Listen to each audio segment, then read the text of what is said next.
Assalamualaikum warahmatullahi wabarakatuh. Halo semuanya, jumpa lagi dengan saya Chow Sing Sing, kurator dari Podcast Horror Night Story. Halo, apa kabar semuanya? Semoga kalian semua sehat-sehat ya di sana ya. Dan seperti biasanya, pada malam hari ini saya kembali dan akan membawakan sebuah kisah mistis untuk kalian semua. Kisah mistis kali ini saya datangkan dari tweet Twitternya Mbak Cinta Kirana tentang seorang anak yang hilang. Oke, daripada kita berlama-lama, mari kita simak ceritanya. Cerita ini saya dapat dari teman kerja saya yang berasal dari daerah Kabupaten Bandung. Demi kenyamanan semua pihak, detail tempat dan tokoh saya samarkan. Dalam cerita ini saya menambahkan beberapa improvisasi agar pembaca dapat memahami alurnya.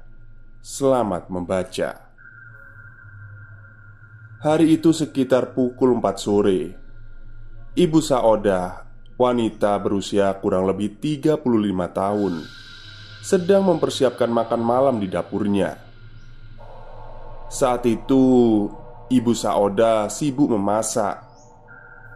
Anaknya Asep yang saat itu duduk di kelas 4 SD meminta izin untuk bermain bersama teman-temannya. Sepulang sekolah, memang Asep biasa bermain bola ataupun permainan lainnya dengan anak-anak tetangga di lapangan kosong di pinggiran desa.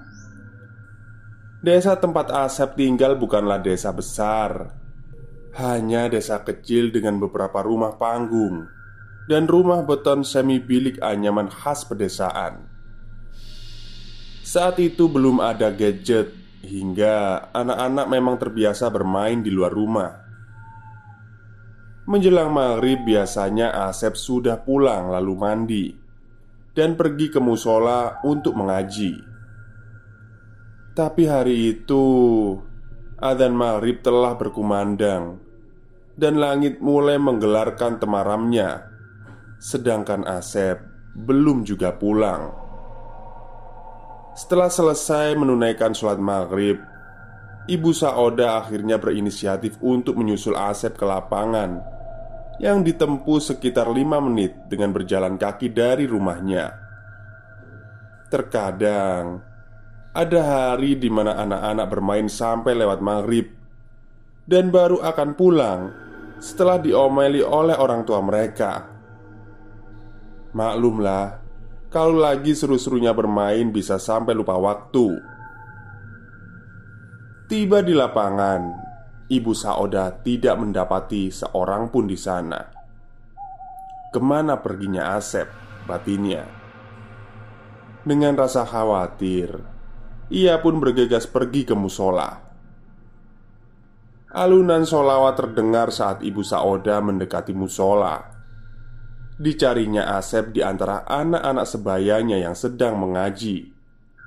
Tapi Asep tak ada di sana. Pak Ustadz Sofyan yang menyadari kehadiran Ibu Saodah mendekatinya dan bertanya, "Ibu cari siapa?" tanya Pak Ustadz. "Asep, Pak. Asep datang ke musola tidak, Pak?" tanya Bu Saodah dengan suara yang agak bergetar. "Tidak, Bu. Dari tadi Asep tidak di sini," jawab Pak Ustadz. Pak Ustadz pun membantu Ibu Saodah menanyakan Asep pada murid-muridnya. Namun hari ini tidak seorang pun yang bertemu dengan Asep sepulang sekolah. Bu Saodah pun mulai panik. Lalu kemudian ditenangkan oleh Pak Ustadz, yang akhirnya mengantarkan dia menuju ke rumah Pak RT. Anak-anak yang sedang mengaji dititipkan pada Ridwan, salah satu murid yang sudah remaja. Bu Saodah hanya tinggal berdua saja dengan Asep, anak sematawayangnya itu. Suaminya sudah meninggal beberapa tahun yang lalu. Setibanya di rumah Pak RT, mereka dipersilahkan masuk dan menjelaskan kejadian yang terjadi. Pak RT lalu menceritakan bahwa Asep sempat datang ke rumahnya untuk meminta izin mengambil beberapa buah mangga di halamannya. Di halaman rumah Pak RT memang terdapat satu pohon mangga yang besar dan buahnya selalu ranum. Menurut penuturan Pak RT, Asep datang bersama 2 orang anak sebayanya sekitar pukul 4:30 sore. Pak RT sendiri belum pernah melihat kedua anak yang datang bersama Asep itu, sehingga Pak RT menyimpulkan mungkin 2 anak tersebut datang dari desa sebelah atau mungkin saudaranya Asep. Namun, ada yang aneh dari kedua anak itu. Kulitnya nampak lebih putih dan pucat, dengan lingkaran mata yang samar-samar di sekitar mata. Setelah Pak RT mengizinkan anak-anak itu mengambil mangga di halamannya, ia masuk ke dalam rumah dan meninggalkan anak-anak memanjat pohon. Dari situ, Pak RT tidak lagi melihat Asep. Bu Saodah nampak sangat pucat dan syok mendengarnya. Ia merasakan ada hawa dingin di tengkuknya yang membuat bulu kuduknya merinding. Dia meminta bantuan Pak RT untuk mencari anaknya yang hilang itu. Pak RT pun segera memberitahu beberapa warga untuk mencari Asep bersama-sama. Bapak-bapak mulai ramai berkumpul di depan pos ronda yang berdekatan dengan rumah Pak RT. Mereka bersama membawa senter dan kentongan musola, kemudian berpencar memanggil-manggil nama Asep, menyisir desa dan semak-semak sekitar desa sambil membunyikan kentongan. Bu Saodah diperintahkan Pak RT untuk menunggu di rumahnya, ditemani dengan Bu RT. Malam semakin larut. Bu Saodah bertambah kalut. Tangannya begitu dingin. Sesekali ia mengusap air matanya yang mengalir begitu saja. Ia tak henti-hentinya berdoa pada Yang Maha Kuasa agar anaknya bisa kembali ditemukan. Sekitar pukul 1 dini hari, Pak RT dan warga akhirnya memutuskan untuk pulang setelah tidak berhasil menemukan Asep. Bu Saodah yang menangis sesegukan ditenangkan oleh Bu RT. Pencarian akan dilanjutkan besok pagi. Bu Saodah pun pulang ke rumah dalam keadaan pasrah.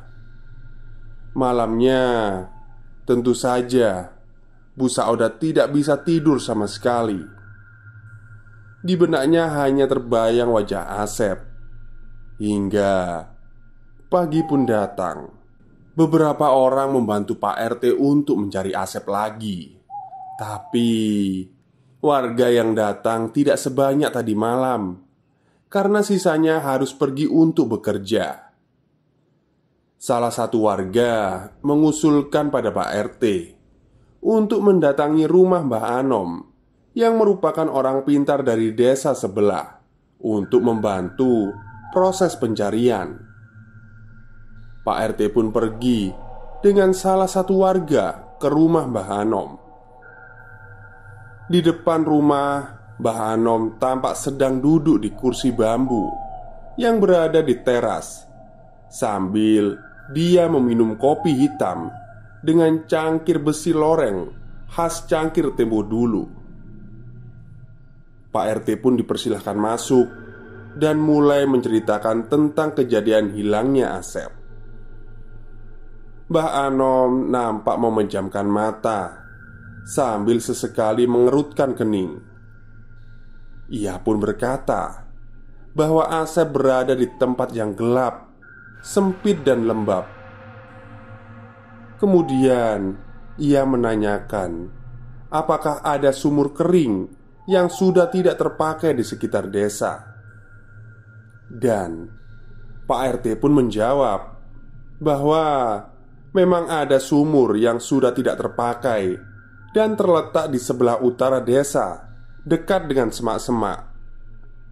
Setelah mendapatkan informasi itu, Pak RT langsung melesatkan motornya dan memberitahu warga untuk mencari di sumur itu. Dan betapa mengejutkannya warga ketika memang melihat ada Asep di dalam sumur tersebut, sedang meringkuk di dasar sumur.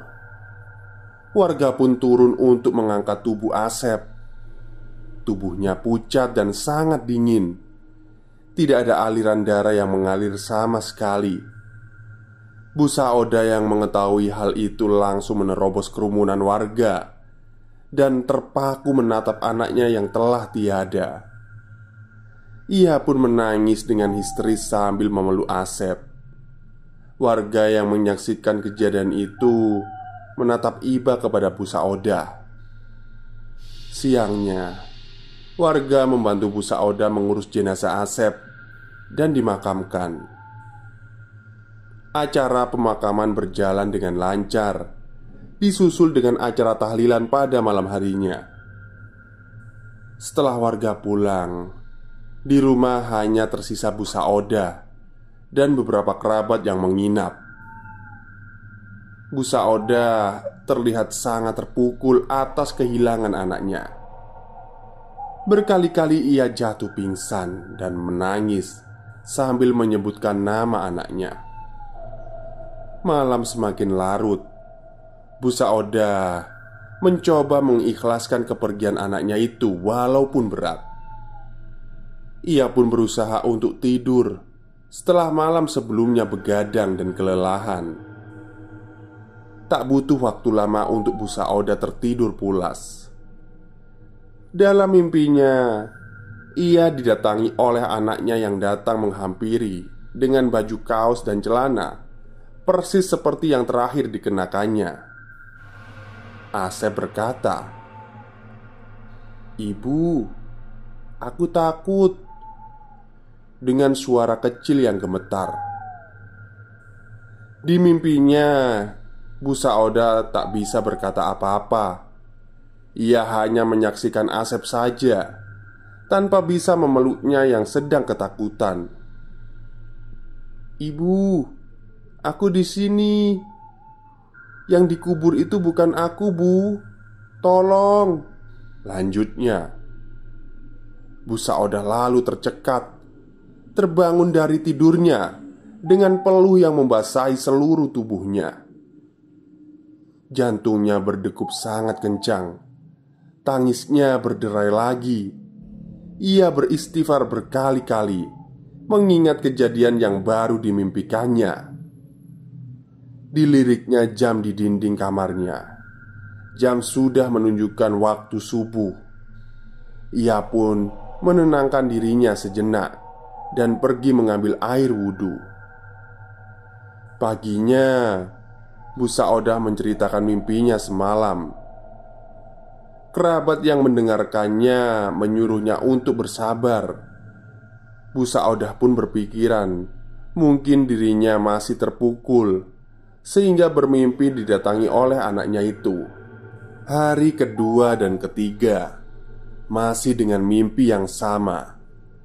Anaknya berkali-kali mendatanginya di dalam mimpi dengan ekspresi ketakutan dan berkata, "Ibu, yang dikubur itu bukan aku."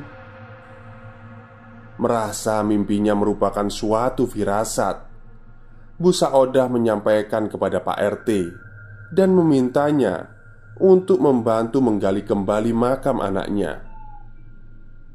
Alih-alih membantu Bu Saoda untuk menggali kembali makam anaknya, Pak RT lebih memilih untuk meyakinkan Bu Saoda kalau mimpi yang berulang itu dikarenakan Bu Saoda belum bisa ikhlas kepergian anaknya.